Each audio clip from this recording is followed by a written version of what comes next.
Halo teman-teman, selamat datang kembali di channel saya, Zeza Nafisa. Sungguh-sungguh Allah sangat ridho ketika seorang hamba itu makan ketika sesuap nasi dia muji Allah, ketika minum seteguk nasi dia muji Allah. Itu kalau orang diridhoni Allah itu wali betul. Itu untuk jadi wali itu gampang, kamu makan ridho, kamu ninjak buminya Allah ridho seneng, kamu hidup keseharian aman seneng. Nah ini supaya sampean kita semua ngaji betapa panduan Rasulullah untuk menggapai ridho Allah itu banyak yang keseharian sekali. Saking kesehariannya banyak dalam hadis dan itu sahih. Nabi menyebut hal-hal yang keseharian. Hatta ma tas'alu fi imra'atika, kamu punya uang kemudian istri kamu bisa makan itu ibadah. Bahkan sebagian ibadah itu dicontohkan Nabi yang akhirnya diprotes sahabat. Yaitu wa fi buti ahadikum sedekah, kamu menggauli istri kamu itu ya sedekah. Sampai sahabat bilang yang benar ya Rasulullah. Ayati ahaduna syahwatahu wa huwa lahu ajrun. Masa urusan biologis, urusan syahwat kemudian dia dapat pahala. Nabi menjawab, alai salawadu'aha fi haramin akana alaihi wisrun. Bagaimana kalau dia meletakkan ke yang tidak benar itu kan dosa. Nah, hal-hal seperti ini yang saya ingin teman-teman semua.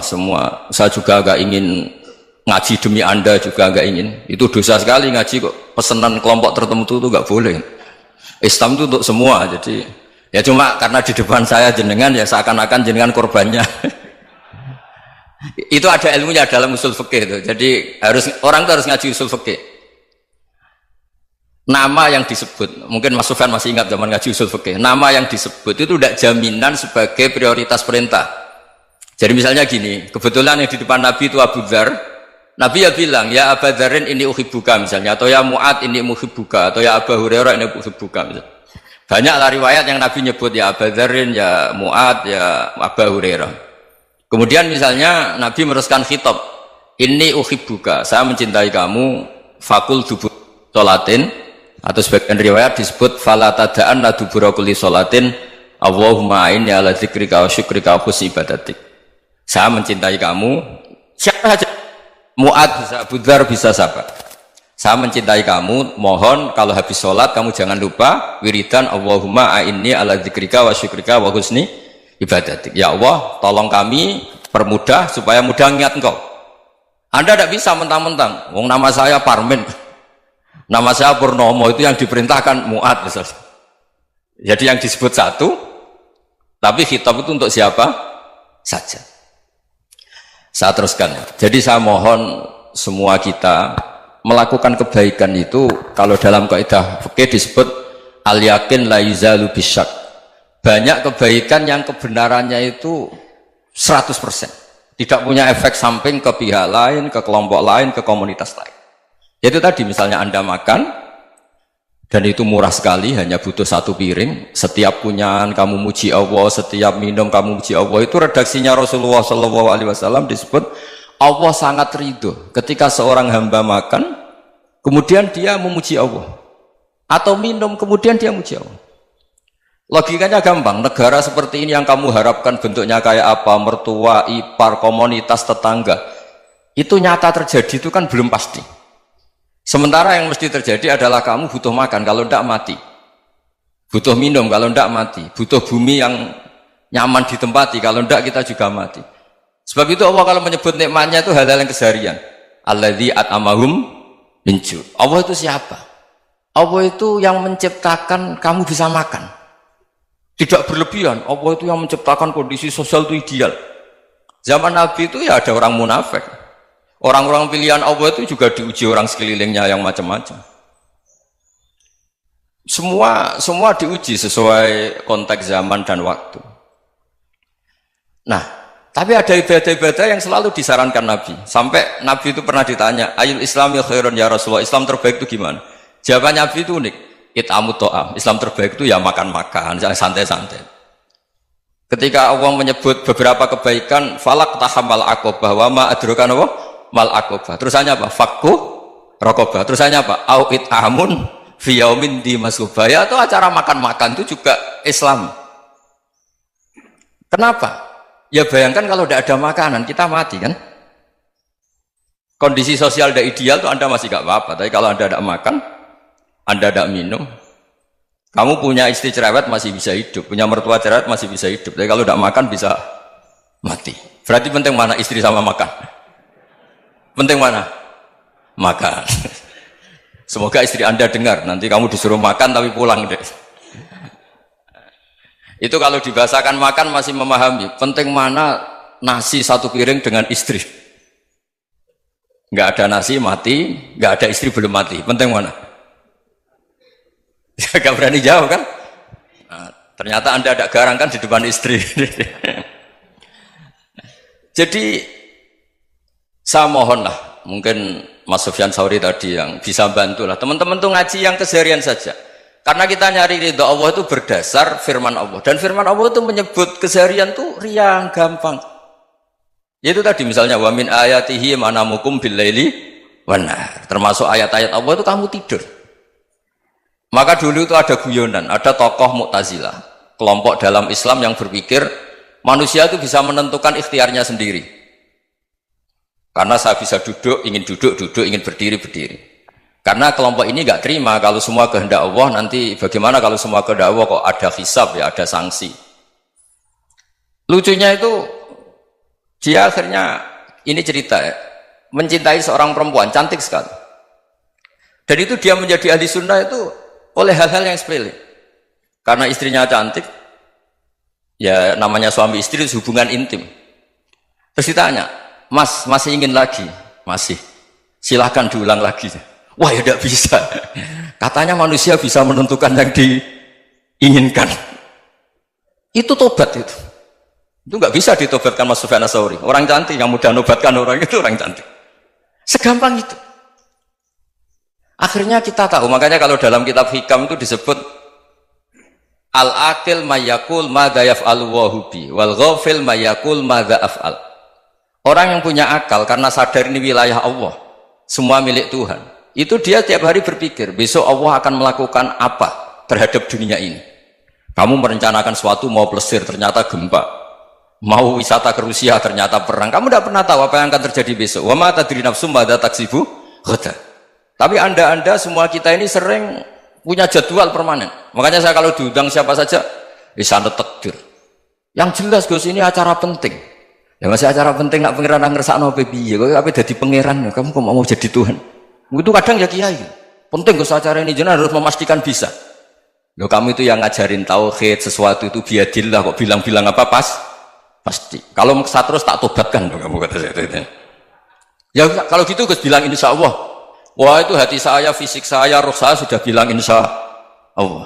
Tidak usah kamu latih kata saya. Nah hal-hal tauhid keseharian itu gampang sebetulnya. Wal ghafil yaqulu madza af'al. Tapi orang yang lupa Allah dia setiap hari bilang besok apa? Kita bisa melakukan apa? Seakan-akan dia itu aktor, dia penting, dia subjek permanen, dia. Padahal kita ini hanya objek kehendak Allah Subhanahu wa taala. Karena kita yakin sesuatu yang terjadi di alam raya ini kita tidak bisa apa-apa.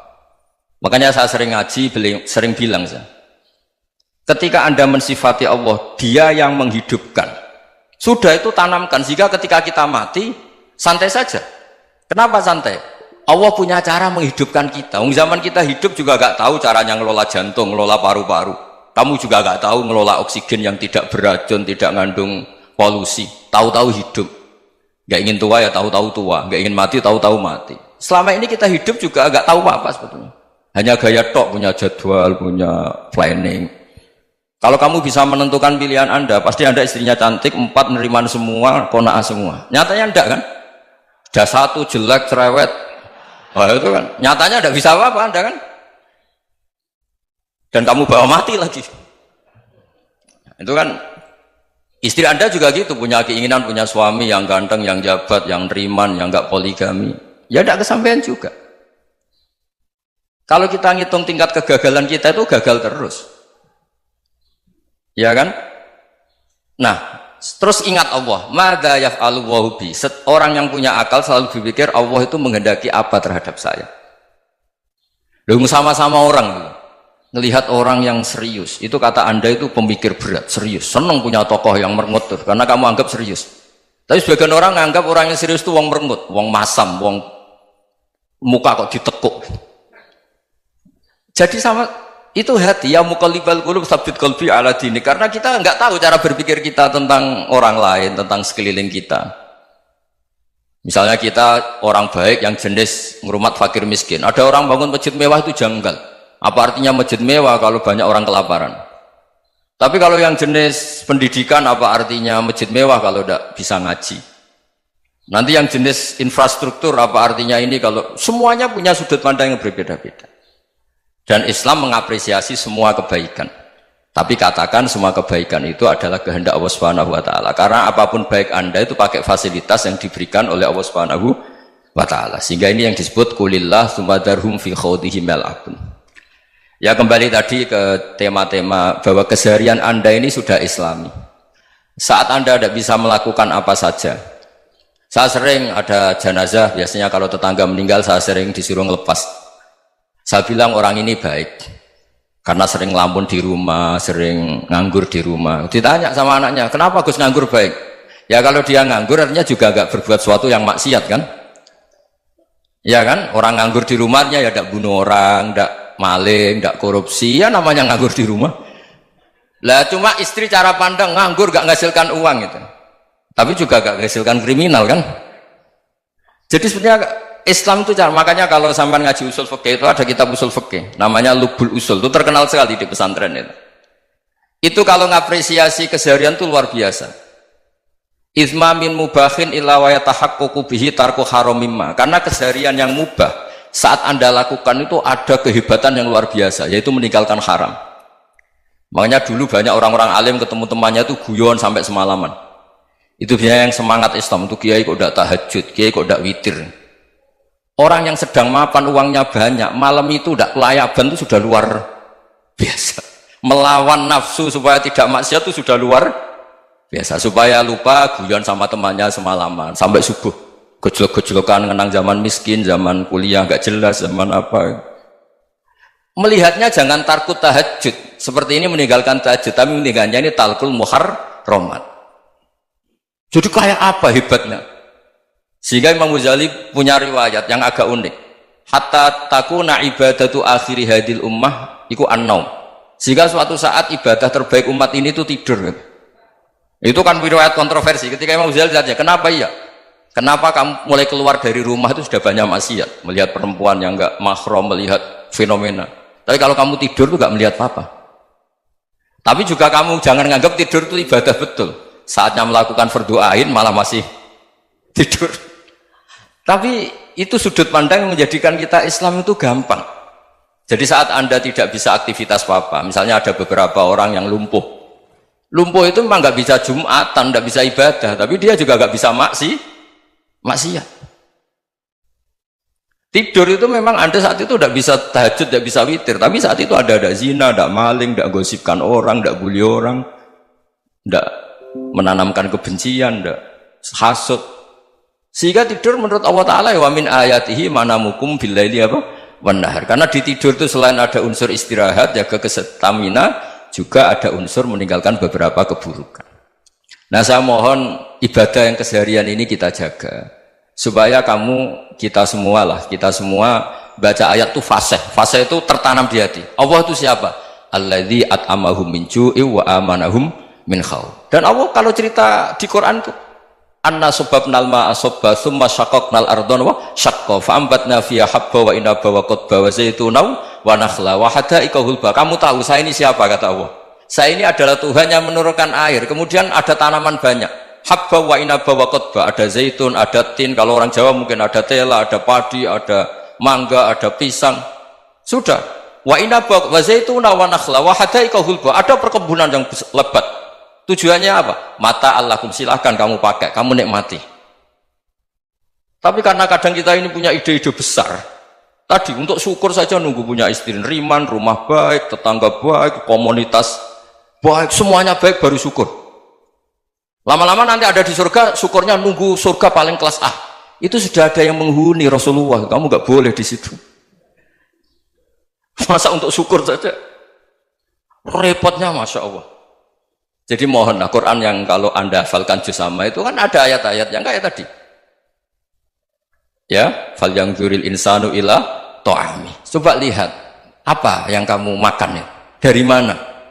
Dan untuk mempertahankan hidup kamu keseharian. Jadi jangan kira ibadah itu harus membentuk komunitas yang versi Anda. Ibadah itu harus yang hal yang mulu-mulu. Kesehariannya Anda alami. Loh ini saya tidak bikin-bikin. Saya ngaji bukan karena berdasar pesanan. Itu ayat yang saya baca kan betul ada ayatnya kan. Fal yang juril insanu ila to'ami. Anna soba penal ma'ah sobba thumma syaqaqnal ardo syaqqa fa ambasna fiha habba wa inaba wa qadba wa zaitunaw wa nakhla wa hadaika ghulba. Terusannya apa? Mata'al lakum, silakan kamu nikmati. Mata itu silakan kamu nikmati. Ya kayak sampean dikasih hidangan ya makan. Ya sudah makan, habis makan ya minum, habis itu ngantuk ya tidur. Ya sudah normal-normal saja. Kayak apa indahnya Islam. Tapi Anda mencari Islam yang gimana lagi? Nah itu yang diajarkan guru-guru kita, diajarkan sanad kita sampai Wali Songo, sampai Rasulullah SAW.